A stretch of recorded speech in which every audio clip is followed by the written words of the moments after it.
প্রধানমন্ত্রী যারা বন্যায় গরু ডুবে যাচ্ছে, মানুষ মারা যাচ্ছে, সেখানে না ঘুরে গেলেন বরিশালে। সেখানে এর আগের দিন হলো উনি ঢাকা মেডিকেলে গেলেন, প্রিয় জুবাইদা রহমানের সাথে সেলফি তুললেন।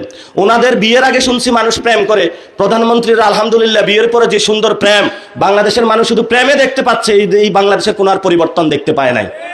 আপনি প্রেম করলে ভাই রোমে করেন, আপনাকে আমরা ভোট দিয়েছি, আপনি প্রধানমন্ত্রী হয়েছেন বাংলাদেশের মানুষের সংস্কার বাস্তবায়ন করার জন্য, বিচার করার জন্য, আওয়ামী লীগের গুন্ডা সন্ত্রাসীদেরকে সাহায্য করার জন্য, যারা বন্যাগত দুর্গত এলাকায় আপনাকে যাওয়ার জন্য, আপনাকে লাল বাসে ঘুরে ঘুরে প্রেম করার জন্য মানুষ প্রধানমন্ত্রী বানায় নাই। এখন অনেকেই বলে যে এই কথাগুলা বলা যাবে না, এই কথাগুলো বললে কি আমাদেরকে মেরে ফেলবে? মেরে ফেললে 1400 লোক জীবন দিয়েছে, বাংলাদেশের যত জওয়ান আছে, তরুণ আছে, তারা সবাই জীবন দিব, কিন্তু আমরা কোনো অপসংস্কৃতি, বিশৃঙ্খল উশৃঙ্খল যুবকের কাছে আত্মসমর্পণ করব না।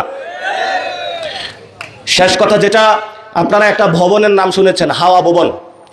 এখানে বেগম খালেদা জিয়ার আমলে গিয়াসউদ্দিন আল মামুন, সিলভার মামুন বলে, এই ভবনে গিয়ে তারা টাকা বানাইতো, কোথায় কাকে তুলে নিয়ে আসবে, কোন ব্যবসায়ীকে দখল দিবে। এই হাওয়া ভবনটা হলো গিয়ে লন্ডনে বসেছে। এই হাওয়া ভবনের যারা গ্যাং, উশৃঙ্খল যারা যুবক, তারা এখন বাংলাদেশে এসে ক্ষমতায় বসেছে। এই উশৃঙ্খল যুবকদের হাতে বাংলাদেশ সঠিক আমরা নিরাপদ মনে করি না। আমাদের স্বাস্থ্য শিক্ষা ব্যবস্থা যদি ঠিক করতে হয়, তাহলে এই শৃঙ্খল যুবকদের থেকে বাংলাদেশকে মুক্তি দিতে হবে। যারা সমাজের সবচেয়ে সজ্জন তরুণ লোক, তাদের থেকে বাংলাদেশ, তাদের যারা সন্তানরা এইচএসসি পরীক্ষার্থী আছে, তারা হলো সাঁতার করে যায় পরীক্ষা দিচ্ছে।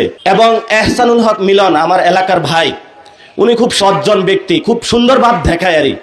তো বাংলাদেশের সকল মন্ত্রীরা এমন একটা ভং ধরে থাকে যে সেই সবচেয়ে ভালো লোক। তো আপনি যদি ভালো লোক হন, আপনার একটা সন্তান সাঁতার কেটে পরীক্ষা দিতে যাচ্ছে, এইচএসসি পরীক্ষার্থী, এবং তার সাথে যে মা আছে, বাবা আছে, এতটুকু হাঁটু পরিমাণ রাস্তায় পানি, সে গিয়ে গর্তের মধ্যে পড়তেছে, আপনার চোখে লজ্জা শরম নাই যে আপনি এই ব্যবস্থাটা দেখতে পান না?